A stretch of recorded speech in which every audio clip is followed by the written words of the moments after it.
संविधान नहीं बदले जाते हैं, कुछ नियम कानून ऐसे होते हैं जो समय के हिसाब से बदलने पड़ते हैं। ये पहली बार नहीं हो रहा है, ये पंडित जवाहरलाल नेहरू ने भी बदले थे, इंदिरा गांधी ने भी बदले हैं, राजीव गांधी ने भी बदले हैं, सोनिया गांधी ने भी बदले। फ्री पैसे वाले आदमी उनको 2,67,000 की सब्सिडी देके उनको मकान लोन व्यवस्था कराई, जनधन के खाते खुलवाए, किसान निधि का पैसा किसानों को मिल रहा है, किसानों के ट्वेलों को बिजली बिल फ्री माफ कर दिए, और इन सरकार गरीब लोगों के लिए 3-4 साल से राशन दे रहे हैं, 5 साल की व्यवस्था और बढ़ा दी। यानी पाकिस्तान में अभी हम खबर देख रहे थे सुबह 210 रुपए लीटर दूध, 300 रुपए किलो आटा, 4,000 रुपए के गैस सिलेंडर।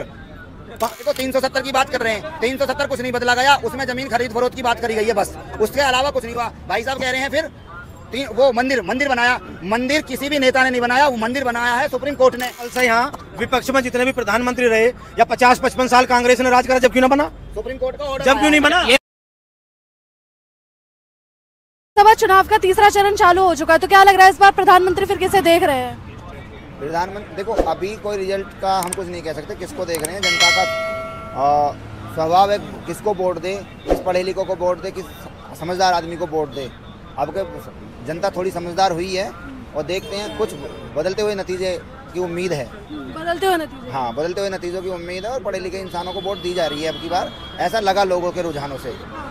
और लेकिन कहा तो ये जा रहा है ना कि मोदी जी को इस बार 400 पार से जिता रहे हैं। हाँ, 400 पार से जिता रहे हैं, लेकिन ये फिर सिर्फ उनकी पार्टी कह रही है कि हम 400 पार ला रहे हैं। 400 पार क्यों ला रहे हैं, किस लिए ला रहे हैं? भाई गवर्नमेंट तो 273 पे बन जाएगी, 273 पे बन जाएगी, लेकिन इनको 137 सीटें फालतू क्यों चाहिए? इसके पीछे तो कुछ घालमेल है, और घालमेल मेरी समझ में तो ये आया, क्या घालमेल है कि ये 400 पार क्यों लाना चाहते हैं कि इनके बहुत सारे नेता, इनके MP MLA और बड़े बड़े मंत्री ये कह चुके हैं कि हमारे 400 पार दो, हम संविधान को बदल देंगे।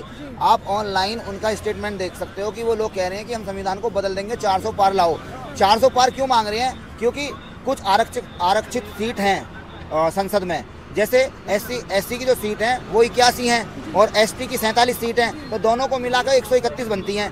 131 सीट लेने पर अगर ये संविधान बदलेंगे तो कुछ लोग, कुछ सांसद इनका विरोध करेंगे, और विरोध करेंगे तो देखो किसी भी समुदाय का सारे लोग विरोध नहीं करते, 50-60% करते हैं। तो जब 400 आ जाएंगे इनके, तो कुछ लोग विरोध करेंगे, भाई उसमें SC भी होंगे, ST भी होंगे, मुस्लिम भी होंगे, कुछ OBC भी होंगे, तो ज़्यादा से ज़्यादा 100 सांसद इनके पार्टी से टूट जाएंगे, लेकिन इनके पास 300 बचेंगे, फिर भी इनकी सरकार पर कुछ असर नहीं होगा और ये आराम से संविधान को बदल देंगे। ये है 400 पार की कहानी। और 400 पार जब हो जाएंगे, जब संविधान बदल जाएगा, पता क्या होगा? जैसे 70 साल पहले होता था इस देश में, 70 साल पहले क्या होता था कि वर्ण व्यवस्था लागू थी, वर्ण व्यवस्था लागू हो जाएगी, गरीब लोग जो होते हैं, SC ST जो होते हैं, उनके पीछे झाड़ू बन जाएगी, वो थूका करेंगे हंडिया में, महिलाओं को पढ़ने की आज़ादी नहीं होगी, महिलाओं को मतलब पढ़ने की आज़ादी नहीं होगी, उनको काम करने की आज़ादी नहीं होगी, और जितने भी इनके ग्रंथ हैं उनके अनुसार ये अपना कानून बनाएंगे। 400 पार की कहानी ये है कि ये अपना, जैसे पहले सिस्टम होता था ना कि एक वर्ग सबसे ऊपर रहेगा, एक वर्ग उससे नीचे रहेगा, एक वर्ग फिर उससे नीचे रहेगा, एक वर्ग बिल्कुल पैरों में पड़ा रहेगा, उस व्यवस्था को ये लाना चाह रहे हैं। क्या लगता है बदलाव होने से संविधान बच जाएगा? बिल्कुल बचेगा। जब इन तानाशाह लोगों की सरकार जाएगी तो बिल्कुल संविधान बदलेगा, और जब हम लोग किसी को इतनी ताकत दे देंगे, जब वो किसी की सुनेगा ही नहीं, तो वो बदलेगा ही बदलेगा। और जब सत्ता परिवर्तन होगा तो आप अच्छी तरह जानते हो, सत्ता परिवर्तन के बाद संविधान बचेगा, और संविधान उससे जब पहले से ज्यादा मजबूत होगा। लेकिन कहा तो ये जा रहा है ना, मोदी जी से अच्छा इस देश को संभालने वाला प्रधानमंत्री कोई नहीं है। कौन कह रहा मोदी जी अच्छे से संभालने वाला नहीं है? इससे पहले देश चला नहीं, हम सब लोग मर गए, हम पहले वाली गवर्नमेंट में पैदा हुए हैं, उस पहली वाली गवर्नमेंट के ही टीके लगे हुए हैं हम, या मोदी जी ने ही हम पैदा कर दिए?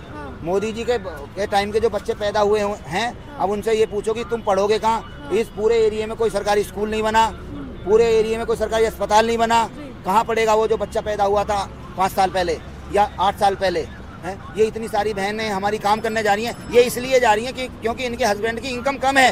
अगर इनके हस्बैंड की इनकम ज्यादा होती तो इनकी महिलाएं क्यों जाती? एक मिनट रुकिए, आपके पास आ रही हूँ। क्या लग रहा है अंकल जी कह रहे हैं कि इस बार बदलाव होगा, तो क्या लग रहा है बदलाव हो रहा है? बदलाव नहीं हो रहा जी, मोदी सरकार आ रही है, मोदी सरकार तीसरी बार फिर मोदी सरकार। कह रहे हैं अगर मोदी सरकार आ गई तो संविधान बदल दिया जाएगा। संविधान नहीं बदले जाते हैं, कुछ नियम कानून ऐसे होते हैं जो समय के हिसाब से बदलने पड़ते हैं। ये पहली बार नहीं हो रहा है, ये पंडित जवाहरलाल नेहरू ने भी बदले थे, इंदिरा गांधी ने भी बदले हैं, राजीव गांधी ने भी बदले हैं, सोनिया गांधी ने भी बदले कानून समय के हिसाब से। जो संविधान में जो संशोधन करना पड़ता है, जो कानून बदलने पड़ते हैं वो बदले जाते हैं।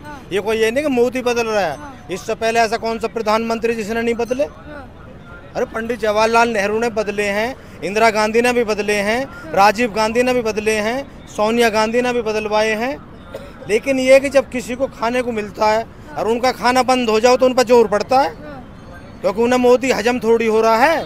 चोर, बेईमान, भ्रष्ट, लेमार जितने भी हैं इनको मोदी हजम नहीं हो रहा है।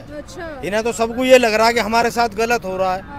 मोदी जी हजम नहीं हो रहे आपको? पहले तो ये है कि कुछ बदले जाते, बदले नहीं जाते, उसमें कुछ जोड़ा जाता है, अच्छी चीजें अमेंडमेंट किए जाते हैं, संशोधन किए जाते हैं, ठीक है। लेकिन उनके नेता खुद ही कह रहे हैं ना, हम लोग नहीं कह रहे, ऑन रिकॉर्ड वो कह रहे हैं कि 400 पार, हमें 400 सीटें दो, हम संविधान को बदलेंगे। हम ये नहीं कह रहे, हम अपनी बात नहीं कह रहे, हम उनकी ही बात कह रहे हैं। दूसरी बात भाई साहब कह रहे हैं कि भ्रष्ट, मक्कार।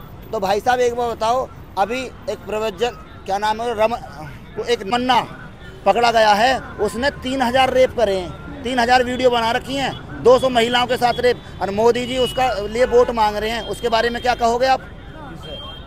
मोदी किसके लिए वोट मांग रहे हैं? हाँ, वो बलात्कारी के लिए जिसने महिलाओं के साथ बलात्कार करा, प्रज्वल बीजेपी का है, प्रज्वल रमन्ना।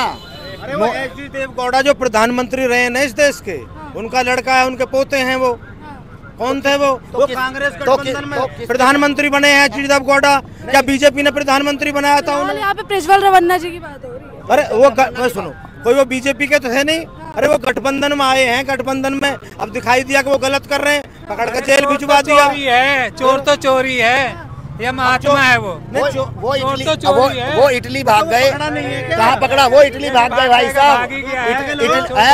वो तुम्हारे प्रधानमंत्री एच.डी. देवगौड़ा का पोता है, लड़का है। मतलब मजबूत प्रधानमंत्री, ताकतवर प्रधानमंत्री, मजबूत प्रधानमंत्री, मजबूत प्रधानमंत्री, सबसे ताकतवर प्रधानमंत्री वो, और पकड़ने को हमसे कह रहे हैं। अरे हम तो उसे जमीन में गाड़ देंगे ऐसे बलात्कारी को। प्रधानमंत्री किस लिए बने हैं भाई साहब? 200 महिलाओं के साथ, और पता कितनी है? 2976 वीडियो महिलाओं के साथ अश्लील हरकतें करता हुआ पकड़ा गया, और स्टेज पे मोदी जी का आशीर्वाद दे रहे हैं, वोट मांग रहे हैं उनके लिए। अब बताओ, मोदी जी का समर्थन है उसको, और उनके साथ हजारों फोटो समर्थन हो जाएगा। ले भाई, ये कह रहे हैं इनके कहने से समर्थन हो जाएगा, ये मानने को तैयार नहीं है। ये होती है अंधभक्ति। इन्हें सब कुछ। बंगाल में तुम्हारा गठबंधन है? नहीं, बंगाल में गठबंधन है इनका। क्या हुआ? बाज के पकड़ लिया। अरे वो भी इसी सरकार ने पकड़े हैं, यही सरकार उनकी जांच करा रही है, आज जेल में पड़े हैं। लेकिन बीजेपी वालों का तो कहना होता है ना कि भ्रष्टाचार विपक्ष में है, तो इनके बारे में क्या कहना चाहेंगे प्रज्वल रमन्ना जी के बारे में? बिल्कुल कार्रवाई होनी चाहिए, जेल जाना चाहिए, लेकिन हो नहीं रही है। हो रही है, पकड़ के। अरे कस्टडी में, पुलिस की में। और वो भग्गा इटली। अरे भाई साहब पता ना, ये भाई साहब है ना हमारे, ये बड़े भाई साहब हैं, ये अंधभक्ति की डोज लेकर आते हैं। मतलब इन्हें ये नहीं पता, वो इटली भागा बलात्कार करके, और हमारी सरकार सो रही है। हमारी सरकार ईडी, इनकम टैक्स कर लिया। खुद प्रधानमंत्री के फार्म हाउस से एच.डी. देवगौड़ा के उनके लड़का को अरेस्ट करके पुलिस लाई है। मतलब यहाँ का विपक्ष का नेता, उसके पास तो ये ईडी भेज देते हैं, उसके पास तो इनकम टैक्स भेज देते हैं, उसके पास मतलब जितनी भी ये पुलिस फोर्स, सीआईडी, पीआईडी सबको भेज देते हैं। एक बलात्कारी नहीं पकड़ा गया, वो भाग गया इतने सारे बलात्कार करके। यहाँ का मतलब कोई भी विपक्ष का नेता हो, कुछ बोलेगा तुरंत उसके पास नोटिस, तुरंत नोटिस। भाई बलात्कार कर रहा हो, सब कुछ पता था उन्हें, पकड़ नहीं सकते थे। तो पता ही, तुम पकड़ लो। क्या काम हो या देश हित में काम? अरे पहले मेरी बात सुनो, जम्मू कश्मीर की समस्या जो कांग्रेस ने खड़ी करी इस देश के लिए, आज वो समस्या खत्म कर दी। जहां हमारी सेना पर भी पत्थर मारे जाते थे, हमारी सेना पर थूका जाकर आया, हमारी सेना को इतना परेशान करा जाकर आया, जम्मू कश्मीर की समस्या खत्म करी। राम मंदिर का मुद्दा कितना पुराना था, वो समस्या खत्म करी। महिलाओं के लिए 3 तलाक की व्यवस्था, 3 तलाक बैन करा, महिलाओं को आरक्षण दिया गया। 5 साल बाद क्यों न कहिए, महिला हिंदू की महिलाओं का जंगल जी, आप वो कह रहे, मैं बताऊंगा। जो विधानसभा में, लोकसभा में बिल पास हो गए, और उसके लिए क्या चाहिए इन्हें? किसे? हमारे लिए तो बहुत कुछ कर दिया। क्या नहीं करा? मैं बताता हूँ, देखो 370 की बात कर रहे हैं, 370 कुछ नहीं बदला गया, उसमें जमीन खरीद फरोख्त की बात करी गई है बस, उसके अलावा कुछ नहीं हुआ। भाई साहब कह रहे हैं फिर वो मंदिर बनाया, मंदिर किसी भी नेता ने नहीं बनाया, वो मंदिर बनाया है सुप्रीम कोर्ट ने, ठीक है। मंदिर बनाया आपने, इन लोगों ने, सबने चंदा दिया, मैंने भी चंदा दिया, सब लोगों ने। मोदी जी ने उसमें ईंट लगाई, क्या करा जो उन्होंने क्या बोलेंगे? नहीं, 70 साल से यहाँ विपक्ष में जितने भी प्रधानमंत्री रहे या 50-55 साल कांग्रेस ने राज करा, जब क्यों ना बना सुप्रीम कोर्ट का ऑर्डर, जब क्यों नहीं बना? ये बताइए, सुनिए, तीसरे सुनिए, अरे मंदिर मस्जिद छोड़िए, तीसरे चरण का चुनाव क्या लगता, माहौल किसके साइड है? माहौल मोदी के साथ है। क्या लगता है भाई, माहौल किसके साइड है? मोदी के साथ है भाई। क्या लगता है भाई, माहौल किसके साइड है? इधर साइड मोदी के संग। क्या किस मुद्दे पर वोट देंगे आप? भाई जो सब मुद्दे में वोट देंगे उसे ही देंगे सब। वोट किस मुद्दे पे देंगे वही पूछ रहा हूं। भाई क्या है मुद्दा? जो देश हित के लिए काम जो काम करा मोदी ने और कोई नेता कर नहीं सकता। अरे सुनो, जो ये रोडें बनी है मोदी ने बनाई है, इतनी लाइट, कश्मीर में बाहर का नागरिक जमीन नहीं खरीद सकता था, जब से 370 हटा है अब बाहर का भारत देश का कहीं भी जमीन खरीद सकता, जम्मू कश्मीर के अंदर। पहले की सड़कें देख लो, अब की सड़कें देख लो। नितिन गडकरी जी ने हाईवे बनवाए, हमारे यहाँ बुंदेलखंड एक्सप्रेस बना है, पहले वहाँ की सड़कें ऐसी नहीं थी, अभी हुई हैं, 6 लाइन की वो बना है बुंदेलखंड एक्सप्रेस। ये बहुत सी और क्या क्या हुआ? और इतनी। हाँ बोलिए चाचा। अभी भाई यहाँ सभी खड़े हो, हमारा भाई पूछ रहा बार बार क्या करा है।